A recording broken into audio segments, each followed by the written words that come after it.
You wanted the best. You've got the best podcast, the hottest podcast in the world.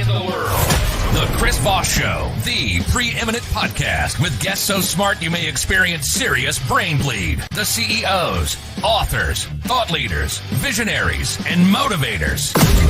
Get ready. Strap yourself in. Keep your hands, arms, and legs inside the vehicle at all times, because you're about to go on a monster education roller coaster with your brain.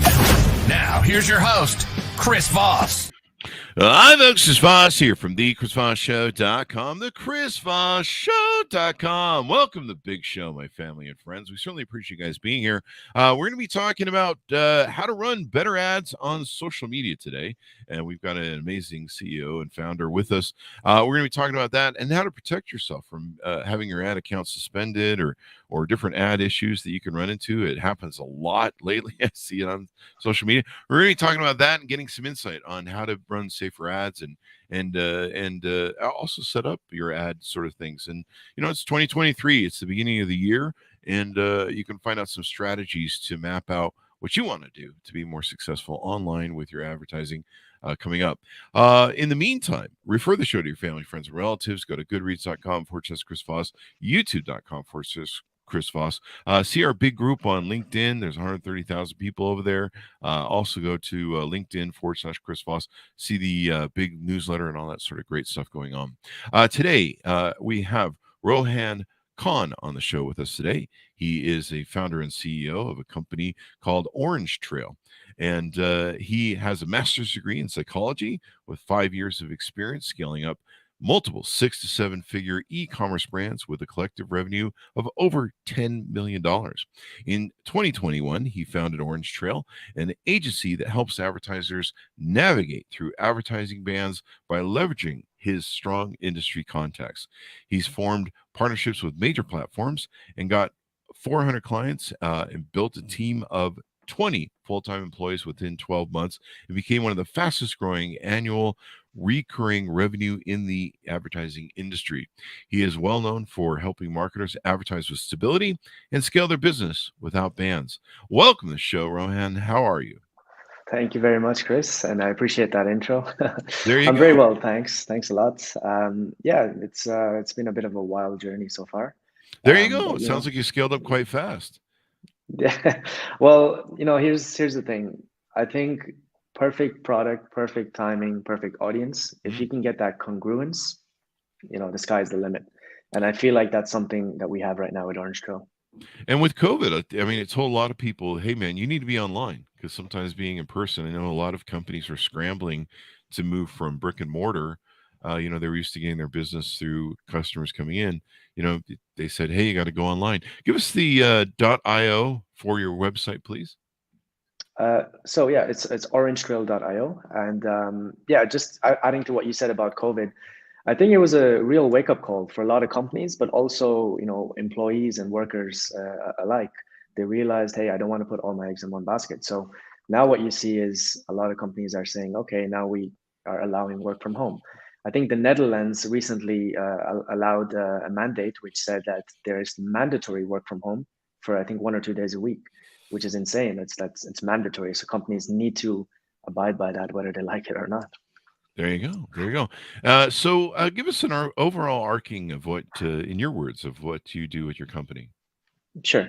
So Orange Trail is an agency that provides whitelisted ad accounts to advertisers. What is a whitelisted ad account? Well, everyone has standard ad accounts. You go into a Facebook profile, you go to the homepage, you go to the ads manager. You have a ad account there. But this is just a standard account that a personal profile can have. They're missing out on a lot of benefits and features, such as, with our accounts, we have unlimited spend from day one. Wow. They don't get banned as easily. We have a direct line of access to reps, which guarantees you an answer within 24 hours. And we all know how Facebook support is. It might take weeks just to get a response from them. Oh, yeah. So, if at all. Exactly, if at all. So, I wouldn't get my hopes up on that. So how we started was basically I just realized there's a huge pain point in the industry. Everyone was struggling with bans. We had a $40 million brand that came to us and said, hey, guys, listen, we're in trouble. we have our Facebook ads page gone down, ad account gone down. Can you help us? And I was just thinking in my head, like, you're a $40 million brand. You Yeah. would imagine you have some kind of contingency or backup plan. Mm-hmm. So, that's how how wide the problem is on the spectrum. You have small advertisers, large advertisers alike, and everyone was struggling. So I kind of put together this agency based on a problem. And as Elon Musk always says, you get paid in proportion to the level of problems you solve. The Mm-hmm. bigger the problem, the more you get paid. So in this case, obviously money is not really the biggest factor, but it was more so, how can I solve a pain point in the industry, get fulfillment at the same time, and also, make a ton of cash? And yeah, the answer was Orange Trail. Now we provide these whitelisted premium level ad accounts to advertisers, Wow. which are direct from like Meta, Facebook, Google, TikTok, Snapchat, Twitter, all the ASBs as well. And these accounts just don't go down as easily. They are much stronger. And in the event that, they do rarely go down, we have our reps that just pull them back within 24 to 48 hours, and you're live advertising again. That's awesome. That's been a concern of mine for the longest time. We have, authors of all sort of shapes. I mean, we have people that come on and they've written novels and fiction, and then we have great nonfiction writers. Yesterday we had CNN's Ellie Konagon. And we had, and sometimes these authors talk about politics. Well, these are books. These are historical, things where people are talking about what's going on in history, and we'll get buggering from Facebook over, well, you're running political ads. No, we're not. We're talking about an interview we did of somebody who wrote a book, man. We'll have to fight through the, to try and just get an ad. We're advertising really the podcast. In the interview we did, we're not trying to get elected. Right, exactly. So those algorithms are crazy, man. But you know how it works, right? You Yeah. understand how how the flagging works, right? Yeah. For those who don't, let me just briefly explain. So irrespective of, Chris, you're advertising something which you're not a politician, you're not trying to sell something political, but even if it has a hint of politics in the copy, in the creative, in the headline, even on your landing page, Facebook has tools that scan all aspects of your ads, your landing page, your creative. And if there's anything that triggers this, oh, this is a political or social impact ad, it will automatically just restrict it, or disable, or just disapprove the ad. Wow. Now, this is, again, it's AI. It's an algorithm, and they put into the machine like, okay, if X and Y is hit, then that's a trigger. So it's not always an individual or a person viewing your ads, and that's where the problem is. For the company size being so big, and there's a lot of advertisers, they just simply don't have enough manpower. Especially now with the layoffs that recently happened, I wouldn't get my hopes up anytime soon. So these problems will continue, I think. Yeah, it's crazy what's going on. So you guys offer these by having these agency accounts, or these what would you call them again? White label accounts? Agency accounts, whitelisted ad accounts. There's a lot of names for them. Yeah, and so they can use these, and I guess you guys run the ad making for them, right? You probably don't turn them over to me so I can play with them, right? No. So good question. This is a common misconception. We don't run any ads for the clients. We kind of just provide you the platform, the ad account. Okay. And you do everything yourself. And what we assist with is, for example, with setting up the accounts, then the ongoing maintenance of the account. So for example, if you need to top up the funds, agency accounts, you can't really put your cards on them. It's more so a prepay model where our finance team would issue an invoice, and you tell us how much you want to load it up, like a phone, like a prepaid phone. Oh, okay. And you load it up with credit, and then it's just like a constant topping up. If you want to add media buyers, remove people, that's all processed through us. So that's like the ongoing maintenance of the account. There you go. Pretty interesting on how to do that, and you scaled up quite fast. I mean, what do you assign the success of scaling up so fast within the year or two of your business? So what are some things you attribute to the success of that too? You're asking for the secret sauce now, Chris. Well, I mean, yeah, sure, man. Or you can tell me on the side after the show, Well, my competitors are probably going to be listening, but luckily there's not many of them, because one thing I didn't mention is that this service we provide is highly exclusive. We're one of a handful of agencies worldwide that can actually provide this service. Reason being is because you really need these industry contacts. You need to have direct contacts in reps and platforms that not everyone has. And the only way I got access to them was by myself spending millions and millions on ads myself of my own money and getting connected with the right people. And after that, we just put pen to paper. So now I'm proud to say like Orange Trail has contracts and agreements with ASPs from Facebook, Google, TikTok, Snapchat, Twitter, Bing. So I did a deal with Microsoft as well, Taboola and Outbrain. So it's like pretty much 360 every ad platform you can imagine. Nice. In terms of our growth, yeah, it's a good question. How the hell do you grow to 7-figure annual recurring revenue in just 12 months? And a team of now it's 24 full time, and we did 18 million revenue in the last 12 months alone. So how do you do that? Well, we have multiple funnels. The funnels are in terms of client acquisition. So let me talk about the client acquisition side first. So obviously you have ads. You can run ads to Google, Facebook, TikTok, and try to acquire clients through there. So top of funnel cold traffic.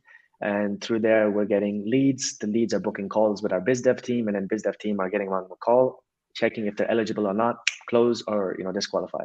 So that's one funnel. A second, which in my opinion is largely underrated, is partnerships. We had to, like my business partner and I, Ari, we flew around the world to many events like Dubai, Barcelona. I just came from Texas last week. We were at a triple whale event in Austin, and we're flying to these events because we understand there's huge companies there. Triple Whale, they just did a 25 mil Series B funding. It's a 9-figure company. We met the guys from retention.com, Georgia. So like all of these huge companies, we meet the founders, we meet, the CEOs, and we're like, hey, listen, there's an opportunity here. We have over 400 clients spending quite a lot of money. You guys are, need X and Y. And then it should become a partnership where you exchange leads. So they might send us leads, we'll send them leads. So that was the second very big part of our success, is that we just like front loaded, bootstrap everything. We're just going hard on partnerships. Third would be that there's a lot of large communities within Facebook. I don't know if you've seen these groups that are like ad leaks, ad buyers, e-com empires, these huge groups that have like 6-figure members. I know you have groups as well, so you understand, these groups are out there. Yeah. What we did was, first of all, we got our team to offer value in the community with no expectation or return. It was just, let's offer value, let's get noticed. And when people notice that you're just providing value, assisting wherever, not pitching your services, but just assisting with advice or feedback, they start to notice you. And I remember, I was just adding value constantly to the groups. And one guy, he's the admin of the groups, he said, hey man, I noticed your company. What are you guys doing exactly? So we get on a call, we get on another call, and then eventually he's like, hey, we want to make you an official partner for our groups. Wow. So now we have, partnership with ad buyers, ad leaks. These are Facebook groups with like large member base. And because we're an official partner now, we can actually pitch our services in the group without getting kicked out.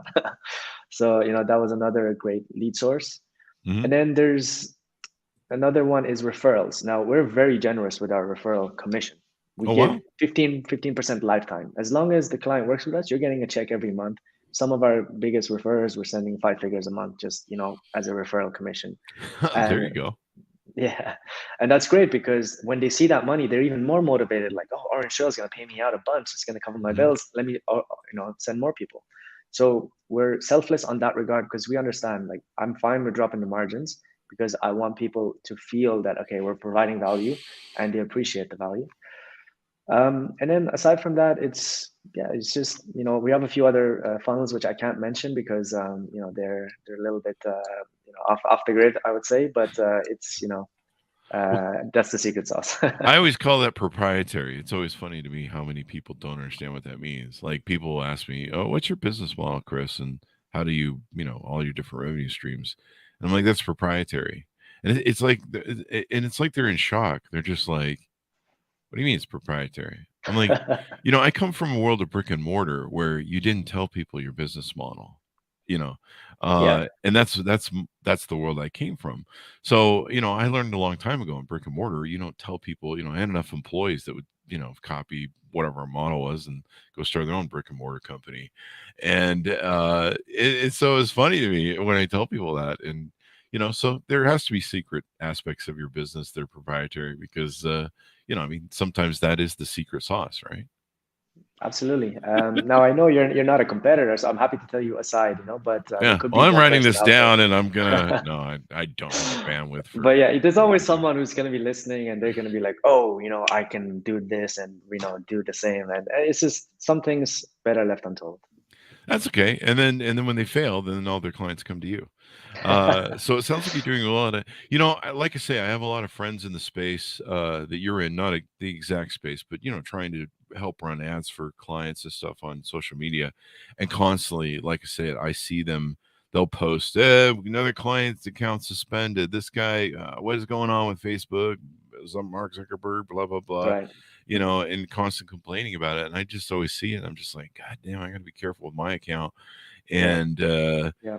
I kind of wonder, we've had our accounts. My big Twitter account got suspended because I was friending too many people one day. I was building a list of journalists because we interview them a lot on the show. I sent too many friend requests, and it was like it kept sending me warnings. I was like, you sent too many friend requests, and so I stopped. And the next morning, someone signed up to be interviewed, and so I went, oh, okay, well, let's friend them on Twitter. Hit the friend button, boom, account gone.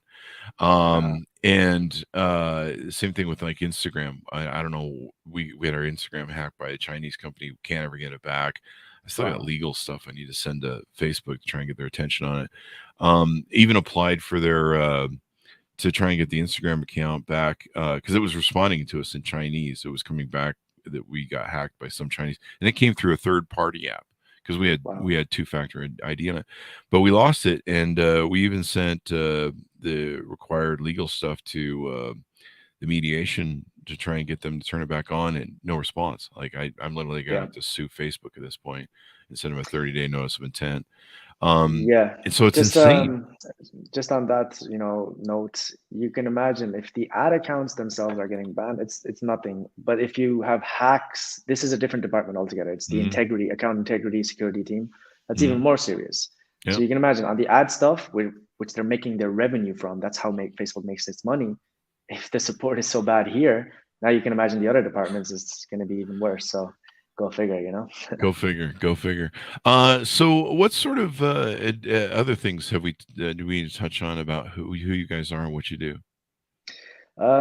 So, I'll go a little bit deeper into giving some advice to any advertisers out there who are currently advertising and how you can basically make your setup bulletproof in terms of protecting your business. So let me just go a little bit deeper into that.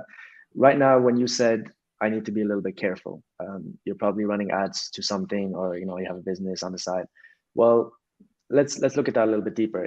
Do you have one business manager containing the ad account and that's it? That's just all it is? Because what can happen there is if all your eggs are in one basket in one business manager, imagine that business manager gets disabled, your ad account's gone, your page will be potentially restricted, and your business suffers as a result.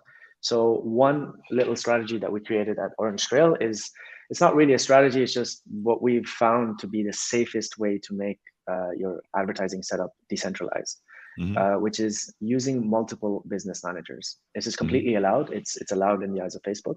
For example, if you have a friend or a family member and they don't run ads or never have, you can create a business manager from them and share the assets across each of the BMs. So let me explain. Imagine you have an ad account where you're running the ads, a page, which is, Chris Voss Show, and then the business manager that contains these two assets, okay? What we suggest is to make sure that your risk is as limited as possible. You have multiple business managers, so 2 or 3. They would act like satellite BMs, satellite business managers, where each of the BM has one asset. So this BM is only for running ads. Second BM is only containing the page, and the third BM is only, for example, having your media buyers as admins through which you're running the ads. Does that make sense? Yeah, it does. Okay, and I'll tell you why we do this. Imagine one of the BMs go down. It doesn't impact the other 2. And what you can actually do is log into the other 2 BMs and remove the third BM. So that way you still have the 2 BMs and you can, work on getting a third replacement as well.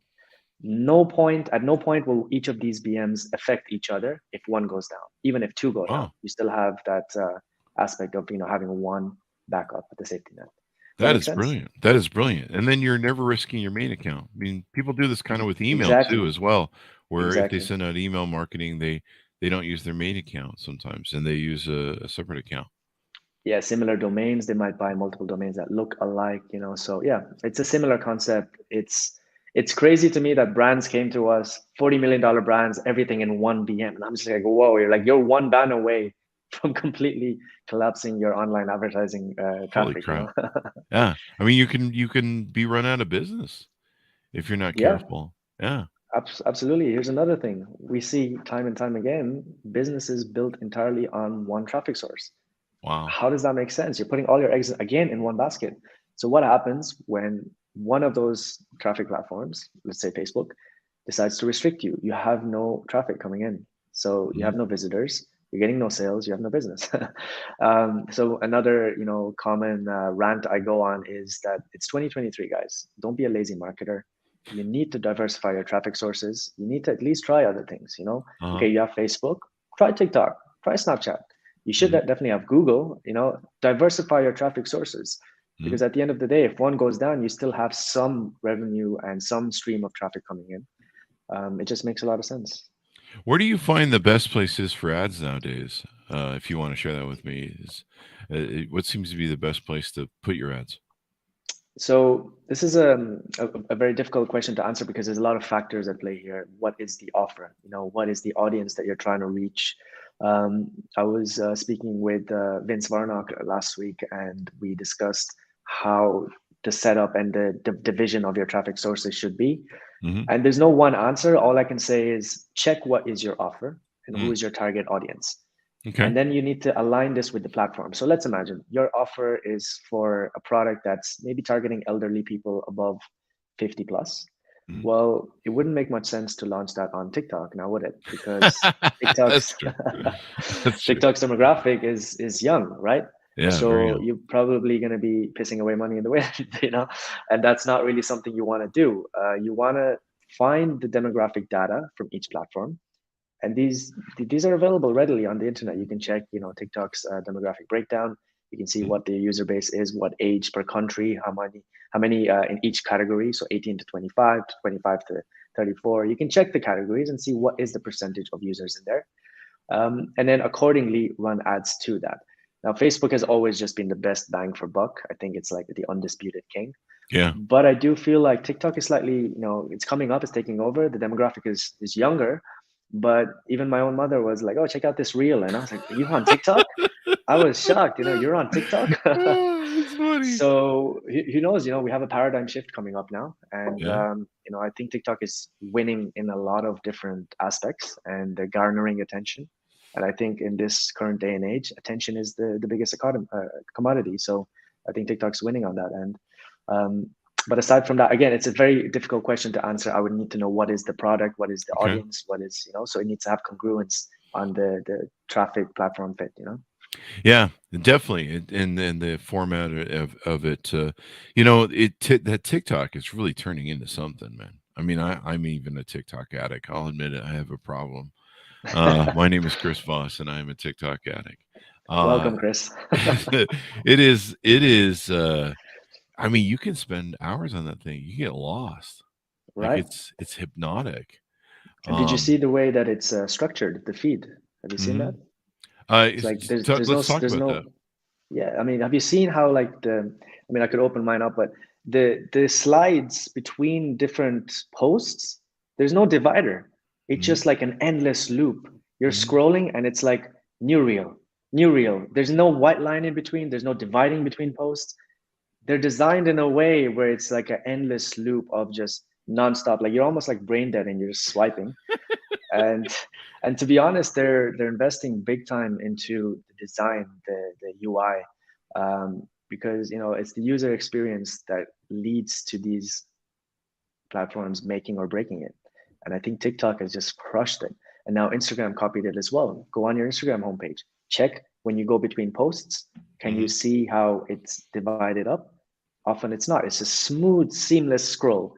So that way you can continuously go, and 30 minutes have gone by and you're like, oh my God, what have I done? So It's funny because it feeds you your algorithm. So whatever you're watching, I have to be careful what if I end up seeing something that's kind of stupid or outside what I like to watch, but maybe it's really dumb, and you're like, oh, watch a person crash into a wall, or some sort of car crash joke.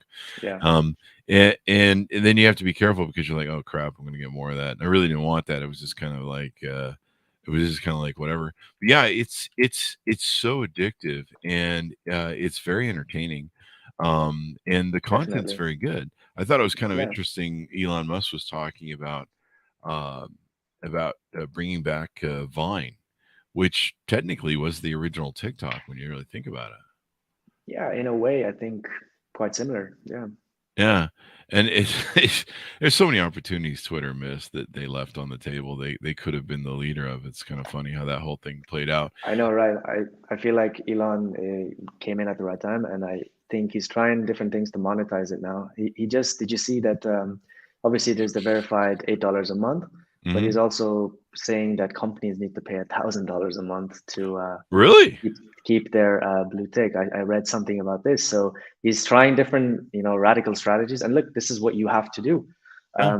I think a large contingent of Twitter were just sitting on their asses, making TikToks every day, a day in the life of a Twitter employee, and they're just sipping Starbucks and eating donuts. There was literally no work being done, and I just realized that like he fired a lot of the workforce. And to be Hmm. honest, to make the platform profitable, that's what you need to do. Yeah. And now the other platforms are following suit. Amazon just let go 10% of their workforce, and Meta 10%. So there's quite a lot of layoffs happening, and I think the pendulum's not swinging back now. It's like we don't care. We just want profitability. We want success. So it's interesting what's going on now. Yeah, it definitely is. Do you think that he can? I mean, a lot of advertisers ran away from Twitter when he took over, and they were concerned about it. Do you think that? Do you think that maybe? Do you think he can recover it? Do you think he's doing the right steps? So there's two ways to look at it: as the user, and then as like the company itself. From Hmm. the company point of view, I think it required radical change, and I Hmm. think if I look at it, if I was on the exec team, I would say go Elon. From the user point of view, I still appreciate what he's doing. He's allowing people, irrespective of whether people like them or not, or they're controversial figures in the industry, Hmm. because what is it? What is Twitter? It's like you have to respect the free speech, and if you're just going to block out people that you may not agree with, because I think the Twitter sphere was run quite radically by the left, if Hmm. you ask me, and they were just banning people they didn't like. And Hmm. now I think Elon's like, no, wait, that's wrong. Doesn't matter if you like them or not. We still have to hear them out because it's free speech. So it's hit and miss in terms of advertising revenue. Actually, I'll give you some inside information. Hmm. So with our Twitter reps, we recently found out that they've enabled conversions without needing to meet a certain like minimum threshold or ad spend or criteria. Hmm. And actually, Twitter is really, really you get good bang for buck on the ads. So I think they've enabled this now because they want to open the floodgates, more advertiser revenue.